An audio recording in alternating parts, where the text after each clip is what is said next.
প্রতাপ নিজের হাভেলির মধ্যে চিন্তিত অবস্থায় তখনই ওনার বউ রুক্মিণী এসে ওনাকে বলল, কি হয়েছে গো, তোমার মুখের মধ্যে এই চিন্তার রেশ কেন দেখা যাচ্ছে? রুকমণি, তুমি তো জানোই যে আমাদের হাভেলিতে বহু বছর ধরে একটা ডাইনি থাকে, যে আমাদের পূর্বপুরুষদের বেঁচে থাকাটাই দুষ্কর করে তুলেছিল। আজকে অমাবস্যার রাত্রি, সন্ধে 6টা বাজতে চলেছে। আমি সাধু মহারাজের অপেক্ষা করছি, তো উনি এখনো পৌঁছননি। বুঝে গেছি, প্রত্যেক বছর অমাবস্যার রাতে আমাদের হাভেলিতে মন্ত্র জল ছেটানো হয়। অভিমন্ত্রিত ছেটানো জলই ওই ডাইনিটাকে ওর ঘর থেকে ওকে বেরোতে দিচ্ছে না। ঠাকুর বীরেন্দ্র প্রতাপ এইটুকুই বলেছিল, সেই মুহূর্তেই ওখানে একজন সাধু এসে উপস্থিত হলো। আমাকে ক্ষমা করে দিও ঠাকুর, আমার আসতে সময় লাগলো। সাধুর এইটুকু বলতেই একজন স্ত্রীর গর্জনের আওয়াজ এলো। সাধু মহারাজ, তাড়াতাড়ি আমাদের হাভেলিতে অভিমন্ত্রিত জল একটু ছিটিয়ে দিন, আর শুরুটা মঞ্জুলিকার ঘরের দরজা থেকেই করুন।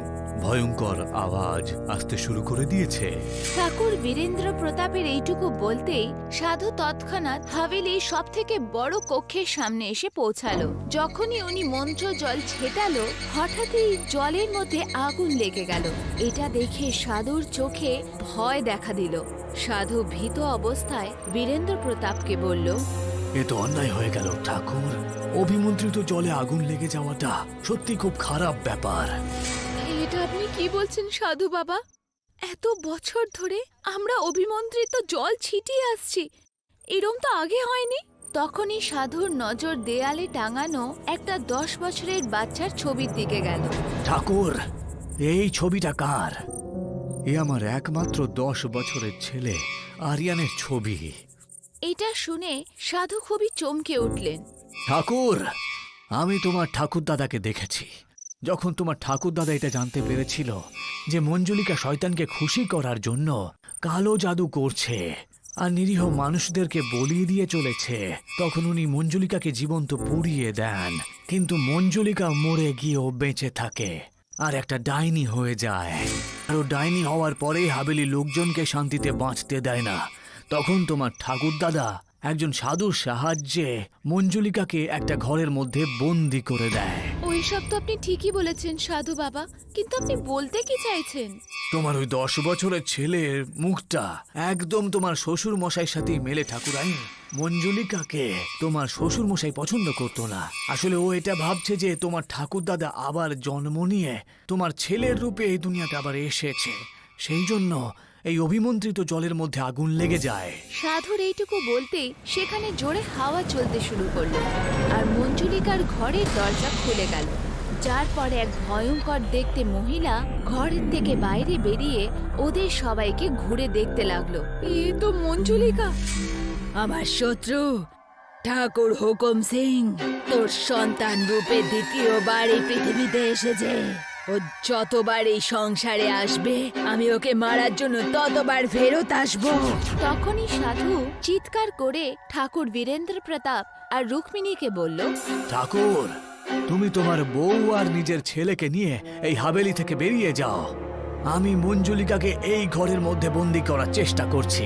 এইটুকু বলতে ঠাকুর বীরেন্দ্র প্রতাপ নিজের বউ রুক্মিণী আর নিজের ছেলেকে নিয়ে হাভেলি থেকে বাইরে বেরিয়ে এলো। হাভেলির বাইরে রুক্মিণী কাঁপতে কাঁপতে ঠাকুর বীরেন্দ্র প্রতাপকে বলল, এর মানে আমাদের ছেলের জীবনের ওপর সংকট আছে। তুমি চিন্তা করো না রুকমণি, আমাদের আদরের ছেলেটাকে আমেরিকাতে পড়াশোনা করার জন্য পাঠিয়ে দেব, আর ওকে কখনো ইন্ডিয়াতে ফিরিয়ে নিয়ে আসবো না। ঠাকুর বীরেন্দ্র প্রতাপ সেই সময় নিজের মহল ছেড়ে নিজের দ্বিতীয় বাংলোয় চলে গেল আর পরের দিনই আরিয়ানকে পড়ার জন্য আমেরিকা পাঠিয়ে দিল। এই ঘটনার 15 বছর পর। কি হলো রুকমণি, রাগ করে রয়েছো কেন? আমার নিজের ছেলে আরিয়ানের খুব কথা মনে পড়ছে। কয়েক মাস আগেই তো আমরা দুজন আমেরিকাতে ওর সাথে দেখা করে এলাম। তখনই ওখানে ওদের কাজের লোক রাধা এলো। রাধা রুক্মিণীকে বলল, আপনি চিন্তা করবেন না মালকিন, আমার বিশ্বাস আছে যে একদিন মঞ্জুলিকার বধ অবশ্যই হবে। তখনই বাংলোর ডোরবেল বাজলো। ঠাকুর বীরেন্দ্র প্রতাপ যখনই দরজা খুললেন তো সামনের দৃশ্য দেখে চমকে উঠল। আরিয়ান, তুমি এখানে? কিন্তু তুমি এখানে আসছো সে খবর তো দাওনি। আর তোমার সাথে এই মেয়েটাই বা কে? বাবা, এ হলো দিশা, তোমার বৌমা। কি, তুমি বিয়ে করে নিয়েছো আর আমাদেরকে বললে না? আসলে এত তাড়াতাড়ি সবকিছু হয়ে গেল যে তোমাদেরকে বলার সুযোগটাই পেলাম না। এইটুকু বলতে আরিয়েন নিজের বউ দিশার সাথে বাংলোর ভেতরে এলো। পরের দিন আরিয়েন নিজের মা রুক্মিণীকে বলল, আসলে দিশার পুরনো হাবেলি দেখার খুব শখ রয়েছে। আমি আমার দিশাকে সঙ্গে করে নিয়ে আমাদের ওই পুরনো হাবেলিতে আমি থাকতে চাই। এটা শুনতেই রুক্মিণীর চোখে ভয় দেখা দিল। তুই তো জানিস আরিয়েন, তারপরে ওই কথা বলছিস? মা, প্রতি বছর আমাদের হাবেলিতে অভিমন্ত্রিত জল তো ছেটানো হয়, তাই না? আর আমি জানি যে এরকম কিচ্ছু হবে না। কিছু ঘন্টা পরে আরিয়েনের পরিবার নিজেদের পৈতৃক ভিটায় দাঁড়িয়েছিল। রুক্মিণীর কাজের লোক রাধা ভয়ার্থভাবে রুক্মিণীকে বলল, আমার তো এই হাবিলের মধ্যে কিরকম গা ছমছম করছে। বাজে বকো না। এইটুকু বলে আরিয়েন নিজের বউ দিশাকে বলল, চলো দিশা, আমি তোমাকে হাবেলিটা দেখাই। আরিয়েন দিশাকে হাভেলি দেখানোর জন্য নিয়ে গেল।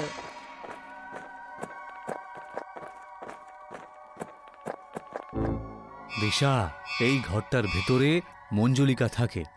শুধু এই ঘরটা তুমি যেন খুলো না। পরের দিন আরিয়েন মার্কেটে শপিং করার জন্য চলে গেল, আর দিশা হাভেলিতে ঘুরছিল। দিশা মঞ্জুলিকার কক্ষের সামনে এসে পৌঁছালোই তখনই ওর কানে কক্ষের ভেতর থেকে একজন স্ত্রীর গলার আওয়াজ এলো, দরজা খোলো দিশা, যখন আমি জীবিত ছিলাম আমার একটা মেয়ে ছিল, তুমি আমার সেই মেয়েরই পরিবারের বংশধর। আমার মেয়ের ব্যাপারে আমি ছাড়া আর কেউ জানতো না। না জানি কেন দিশার পা মঞ্জুলিকার কক্ষের দিকে আকর্ষকভাবে এগিয়ে গেল। দিশা হঠাৎ দরজা খুলে দিল। একটা তীব্র হাওয়ার ঝোঁকা দিশার শরীরে এসে ধাক্কা মারল। হঠাৎ এক ভয়ানক দেখতে স্ত্রী দিশার সামনে এসে দাঁড়ালো। দিশা কাঁপতে কাঁপতে ওকে বলল, তুমি কে? বড় মুহূর্তেই সে ভয়ানক মহিলা অদৃশ্য হয়ে গেল। দিশা চলতে চলতে সেই ঘরে এসে পৌঁছালো যেখানে রাধা পরিষ্কার করছিল। রাধা চমকে উঠে বলল, আপনি আমায় এভাবে দেখছেন কেন? তখনই রাধার শরীর হাওয়ার মধ্যে উঠতে শুরু করলো।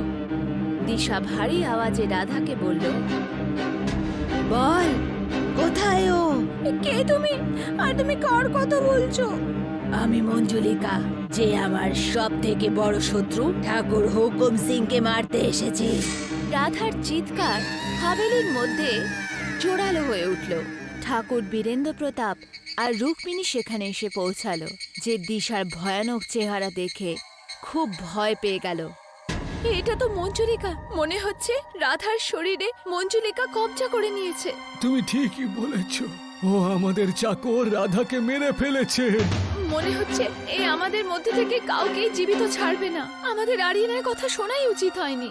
রুক্মিণী ব্যাস এইটুকু বলেই ছিল, তখন দিশা, যার শরীরের ভেতরে মঞ্জুলিকা প্রবেশ করে গেছিল, সে রুক্মিণীকে বলল, বল ঠাকুর হুকুম সিং কোথায়?